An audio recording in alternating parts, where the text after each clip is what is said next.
আজ আমি বিউলির ডাল বানাচ্ছি। সেই জন্য প্রথম আমি কড়াইটা বসিয়ে দিয়ে গরম করে নিয়েছি।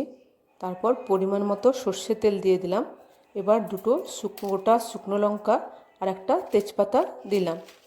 দিয়ে একটু ভাজা ভাজা হয়ে যাওয়ার পর আমি এবার এই পরিমাণ গোটা মৌরি দিয়ে দিলাম, হাফ চামচের মতো। গোটা মৌরিটা দেওয়ার পর এবার নাড়াচাড়া করে নেব। বিউলির ডালে মৌরি ফোড়নটা দিতেই হয়।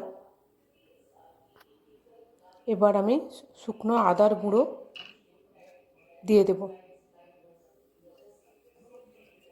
এখানে আপনারা বাটা কাঁচা আদাও দিতে পারেন।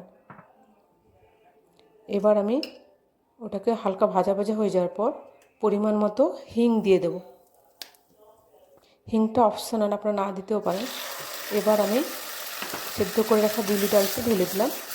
তারপর একটু অল্প নাড়াচাড়া করে নেব।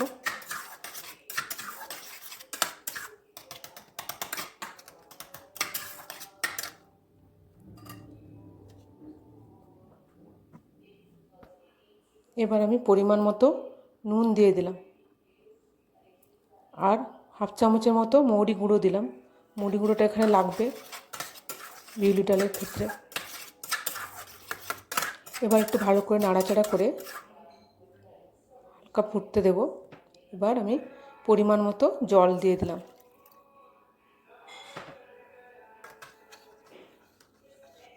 জল দেওয়ার পর একে হালকা ফুটতে দেব।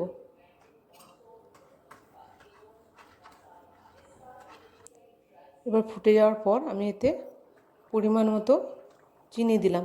বিউলি ডালটা একটু তেতো তেতো লাগে, চিনি দিলে খেতে ভালো লাগে। এবার ফুটে গেলে নামিয়ে নিলাম। আমার